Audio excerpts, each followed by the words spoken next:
Guarantee ಇದು guarantee news. ನಾನು ಧನುಶ್ರೀ. ಬಾಲಿವುಡ್ನ ಸಾವಿರಾರು ಕೋಟಿಯ ಒಡೆಯ ಬೀಟೌನ್ ಕಿಲಾಡಿ ಅಂತಾನೆ ಕರೆಯುವ ಅಕ್ಷಯ್ ಕುಮಾರ್ ಅವರು ಇತ್ತೀಚೆಗೆ ನಟಿಸಿರೋ ಯಾವ ಸಿನಿಮಾಗಳು ಕೂಡ ಕೈ ಹಿಡಿತಾ ಇಲ್ಲ. ಕಳೆದ 6 ವರ್ಷಗಳಲ್ಲಿ ಅವರು ನಟಿಸಿರೋ ಎಲ್ಲ ಸಿನಿಮಾಗಳು ಕೂಡ ಫ್ಲಾಪ್ ಆಗಿದೆ.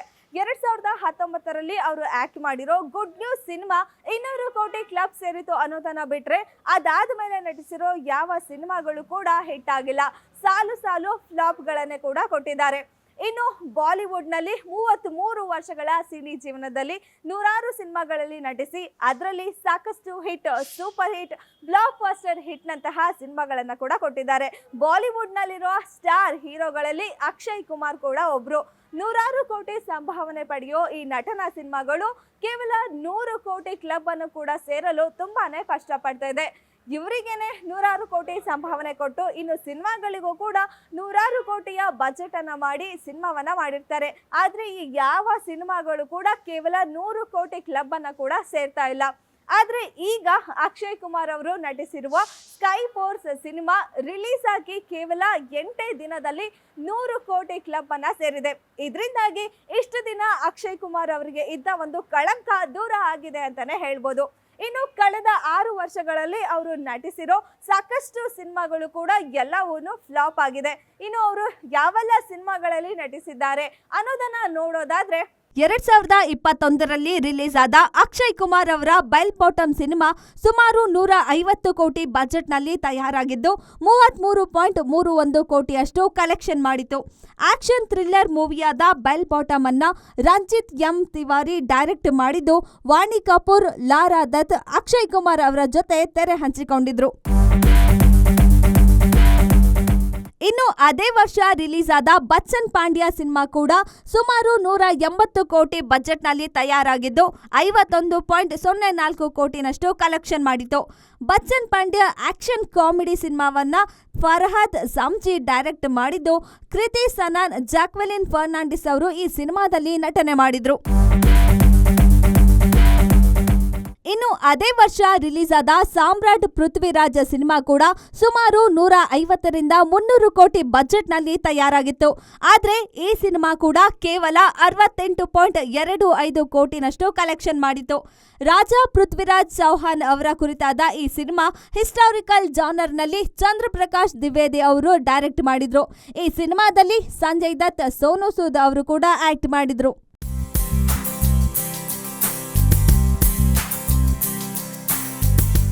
2022ರಲ್ಲಿ ತೆರೆಕಂಡ family comedy drama ಜಾನರ್ನ ಸಿನಿಮಾವಾದ Raksha Bandhan ಕೂಡ 70 ಕೋಟಿ ಬಜೆಟ್ನಲ್ಲಿ ತಯಾರಾಗಿದ್ದು 48.63 ಕೋಟಿಯಷ್ಟು ಕಲೆಕ್ಷನ್ ಮಾಡಿತು. ಆನಂದ್ ಎಲ್ ರೈ ಅವರು ಡೈರೆಕ್ಟ್ ಮಾಡಿದ್ದು ಭೂಮಿ ಪಡ್ನೇಕರ್, ಸೈದಾ ಖತೀಬ್ ಈ ಸಿನಿಮಾದಲ್ಲಿ ನಟಿಸಿದ್ರು.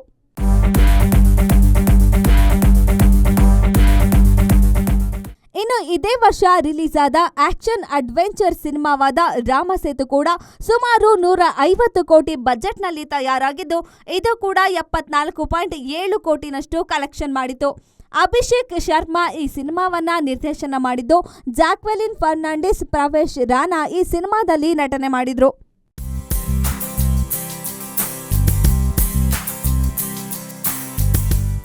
ಇನ್ನು 2023ರಲ್ಲಿ ತೆರೆಕಂಡ ಇಮ್ರಾನ್ ಹಶ್ಮಿ ಹಾಗೂ ಅಕ್ಷಯ್ ಕುಮಾರ್ ಅವರ ನಟನೆಯ ಸೆಲ್ಫಿ ಸಿನಿಮಾ ಕೂಡ ಸುಮಾರು 100 ಕೋಟಿ ಬಜೆಟ್ನಲ್ಲಿ ತಯಾರಾಗಿದ್ದು ಇದು ಕೇವಲ 17.03 ಕೋಟಿಯಷ್ಟು ಕಲೆಕ್ಷನ್ ಮಾಡಿತು. ಕಾಮಿಡಿ ಡ್ರಾಮಾ ಜಾನರ್ನ ಮೂವಿಯಾದ ಸೆಲ್ಫಿ ರಾಜ್ ಮೆಹ್ತಾ ಅವರು ಡೈರೆಕ್ಟ್ ಮಾಡಿದ್ರು. ಇನ್ನು 2023ರಲ್ಲಿ ರಿಲೀಸ್ ಆದ ಥ್ರಿಲ್ಲರ್ ಮೂವಿಯಾದ ಮಿಷನ್ ರಾಣಿಗಾಂಜನ್ನ ತಿನು ಸುರೇಶ್ ದೇಸಾಯಿ ಅವರು ಡೈರೆಕ್ಷನ್ ಮಾಡಿದ್ದು ಸುಮಾರು 55 ಕೋಟಿ ಬಜೆಟ್ನಲ್ಲಿ ತಯಾರಾಗಿದ್ದು ಇದು 34.17 ಕೋಟಿನಷ್ಟು ಕಲೆಕ್ಷನ್ ಮಾಡಿತ್ತು.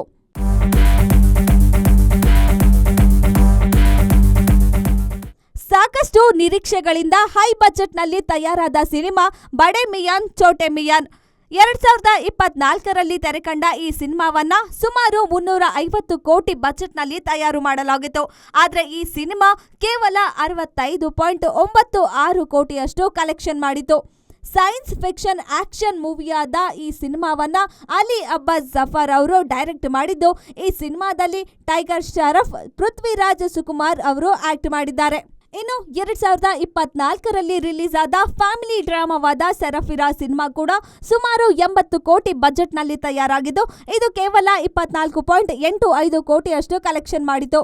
ಸುಧಾ ಕೊಂಗಾರ ಈ ಸಿನಿಮಾದ ಡೈರೆಕ್ಟ್ ಮಾಡಿದ್ದು, ಪರೇಶ್ ರವಲ್, ರಾಧಿಕಾ ಮದನ್ ಈ ಸಿನಿಮಾದಲ್ಲಿ ನಟನೆ ಮಾಡಿದ್ದಾರೆ.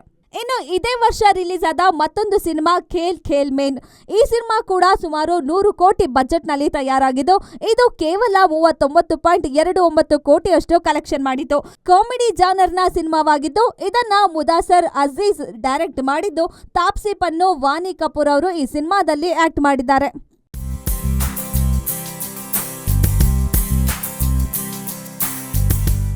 ಇವೆಲ್ಲ ಸಿನಿಮಾಗಳು ಅಕ್ಷಯ್ ಕುಮಾರ್ ಅವರು ಲೀಡ್ ರೋಲ್ನಲ್ಲಿ ನಟಿಸಿ ಫ್ಲಾಪ್ ಆದ ಸಿನಿಮಾಗಳಾಗಿದೆ. ಇನ್ನು ಈ ಮಧ್ಯೆ ಅಕ್ಷಯ್ ಕುಮಾರ್ ಅವರು ಕೂಡ ಕೆಲವೊಂದು ಸಿನಿಮಾಗಳಲ್ಲಿ ಕ್ಯಾಮಿಯೋ ಅಪಿಯರೆನ್ಸ್ ಆಗಿ ಹಾಗೂ ಮಲ್ಟಿ ಸ್ಟಾರ್ ಮೂವಿಗಳಲ್ಲೂ ಕೂಡ ನಟಿಸಿದ್ದಾರೆ. ಅವೆಲ್ಲವೂ ಕೂಡ ಸಾಕಷ್ಟು ಯಶಸ್ಸನ್ನ ಗಳಿಸಿದೆ. ಬಾಕ್ಸ್ ಆಫೀಸ್ನಲ್ಲಿ ಸಖತ್ ಕಲೆಕ್ಷನ್ ಅನ್ನ ಕೂಡ ಮಾಡಿದೆ. ಇನ್ನು ಅವು ಯಾವೆಲ್ಲ ಸಿನಿಮಾ ಅಂತ ನೋಡೋದಾದ್ರೆ, ಸೂರ್ಯವಂಶಿ ಸಿನಿಮಾದಲ್ಲಿ ಅಕ್ಷಯ್ ಕುಮಾರ್ ಅವರು ನಟನೆ ಮಾಡಿದ್ದಾರೆ. ಇದರಲ್ಲಿ ಕತ್ರಿನಾ ಕೈಫ್, ಜಾಕಿ ಶ್ರಫ್, ಅಜಯ್ ದೇವ್ಗನ್, ರಣವೀರ್ ಸಿಂಗ್ ಅವರು ಕೂಡ ಆಕ್ಟ್ ಮಾಡಿದ್ದಾರೆ. ಈ ಸಿನಿಮಾ ಸುಮಾರು 294 ಕೋಟಿಯಷ್ಟು ಕಲೆಕ್ಷನ್ ಮಾಡಿದೆ. ಇನ್ನು ಕಾಮಿಡಿ ಹಾರರ್ ಮೂವಿಯಾದ ಸ್ತ್ರೀ 2 ಸಿನಿಮಾದಲ್ಲೂ ಕೂಡ ಅಕ್ಷಯ್ ಕುಮಾರ್ ಅವರು ಕಾಣಿಸಿಕೊಂಡಿದ್ದಾರೆ. ಲೀಡ್ ರೋಲ್ನಲ್ಲಿ ಶ್ರದ್ಧಾ ಕಪೂರ್, ರಾಜ್ಕುಮಾರ್ ಅವರು ನಟನೆ ಮಾಡಿದ್ದಾರೆ. ಈ ಸಿನಿಮಾ ಕೂಡ 600 ಕೋಟಿಯಷ್ಟು ಬಾಕ್ಸ್ ಆಫೀಸ್ನಲ್ಲಿ ಕಲೆಕ್ಷನ್ ಮಾಡಿತು.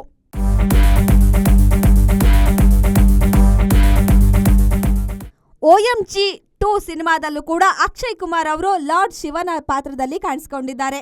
ಪಂಕಜ್ ತ್ರಿಪಾಠಿ, ಯಾಮಿ ಗೌತಮ್ ಈ ಸಿನಿಮಾದಲ್ಲಿ ಲೀಡ್ ರೋಲ್ನಲ್ಲಿ ಕಾಣಿಸಿಕೊಂಡಿದ್ದಾರೆ. ಈ ಸಿನಿಮಾ ಕೂಡ 151 ಕೋಟಿಯಷ್ಟು ಕಲೆಕ್ಷನ್ ಮಾಡಿದೆ. ಇನ್ನು ಮಲ್ಟಿ ಸ್ಟಾರ್ ಮೂವಿಯಾದ ಸಿಂಗಮ್ ಅಗೇನ್ ಸಿನಿಮಾದಲ್ಲಿ ಕೂಡ ಅಕ್ಷಯ್ ಕುಮಾರ್ ಆಕ್ಟ್ ಮಾಡಿದ್ದಾರೆ. ಬಹುದೊಡ್ಡ ತಾರಾಗಣವೇ ಇರುವ ಈ ಸಿನಿಮಾದಲ್ಲಿ ಅಜಯ್ ದೇವ್ಗನ್, ರಣವೀರ್ ಸಿಂಗ್, ಟೈಗರ್ ಶ್ರಫ್, ಕರೀನಾ ಕಪೂರ್, ದೀಪಿಕಾ ಪಡ್ಕೋಣೆ, ಅರ್ಜುನ್ ಕಪೂರ್, ಜಾಕಿ ಶ್ರಫ್ ಆಕ್ಟ್ ಮಾಡಿದ್ದಾರೆ. ಈ ಸಿನಿಮಾ ಕೂಡ ಸುಮಾರು 247 ಕೋಟಿಯಷ್ಟು ಕಲೆಕ್ಷನ್ ಮಾಡಿದೆ. ಇನ್ನು ಅಕ್ಷಯ್ ಕುಮಾರ್ ಅವರು ಇಷ್ಟೆಲ್ಲ ಸಾಲು ಫ್ಲಾಪ್ ಸಿನಿಮಾಗಳನ್ನ ನೀಡಿದ್ರು ಕೂಡ ಅವರಿಗೆ ಅವಕಾಶಗಳೇನು ಕಡಿಮೆ ಆಗಿಲ್ಲ. ಮುಂದೆ ಕೂಡ ಸಾಲು ಚಿತ್ರಗಳಲ್ಲಿ ಬ್ಯುಸಿಯಾಗಿದ್ದಾರೆ. ಶಂಕರ್, ಜಾಲಿ LLB 3, ಕಣ್ಣಪ್ಪ, ಹೌಸ್ಫುಲ್ 5, ಬೂತ್ ಬಂಗಲ್ ಇವೆಲ್ಲವೂ ಅಕ್ಷಯ್ ಕುಮಾರ್ ಅವರ ಮುಂದಿನ ಸಿನಿಮಾಗಳಾಗಿದೆ. ಸದ್ಯಕ್ಕೆ ಅಕ್ಷಯ್ ಕುಮಾರ್ ಅವರ ಸ್ಕೈ ಫೋರ್ಸ್ ಸಿನಿಮಾ ಒಳ್ಳೆಯ ಪ್ರದರ್ಶನ ಕಾಣ್ತಿದ್ದು 8 ದಿನಗಳಲ್ಲಿ 100 ಕೋಟಿ ಕ್ಲಬ್ ಸೇರಿದೆ.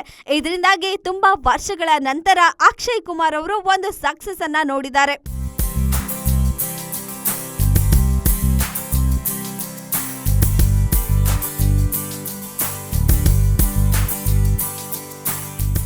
ನೋಡಿದ್ರಲ್ಲ, ಕಳೆದ 6 ವರ್ಷಗಳಲ್ಲಿ ಅಕ್ಷಯ್ ಕುಮಾರ್ ಅವರು ಆಕ್ಟ್ ಮಾಡಿರೋ ಇವೆಲ್ಲ ಸಿನಿಮಾಗಳು ಕೂಡ 100 ಕೋಟಿ ಬಜೆಟ್ ನಲ್ಲಿ ತಯಾರಾಗಿತ್ತು. ಆದ್ರೆ ಇವ್ಯಾವ ಸಿನಿಮಾಗಳು ಕೂಡ ಕೇವಲ 100 ಕೋಟಿ ಅಷ್ಟು ಕೂಡ ಕಲೆಕ್ಷನ್ ಮಾಡಿರ್ಲಿಲ್ಲ. ಇದರಿಂದಾಗಿ ಅಕ್ಷಯ್ ಕುಮಾರ್ ಅವರ ಸಿನಿ ಕೆರಿಯರ್ ಇಲ್ಲಿಗೆ ಮುಗಿತು ಅಂತ ಬಾಲಿವುಡ್ ನಲ್ಲಿ ಟಾಕ್ ಶುರು ಆಗಿತ್ತು. ಆದ್ರೆ ಈಗ ಸ್ಕೈ ಫೋರ್ಸ್ ಸಿನಿಮಾ ಮಾಡ್ತಿರೋ ದಾಖಲೆಯನ್ನ, ಕಲೆಕ್ಷನ್ ಅನ್ನ ನೋಡಿದ್ರೆ ಎಲ್ಲರೂ ಕೂಡ ಹುಬ್ಬೇರಿಸ್ತಾ ಇದ್ದಾರೆ.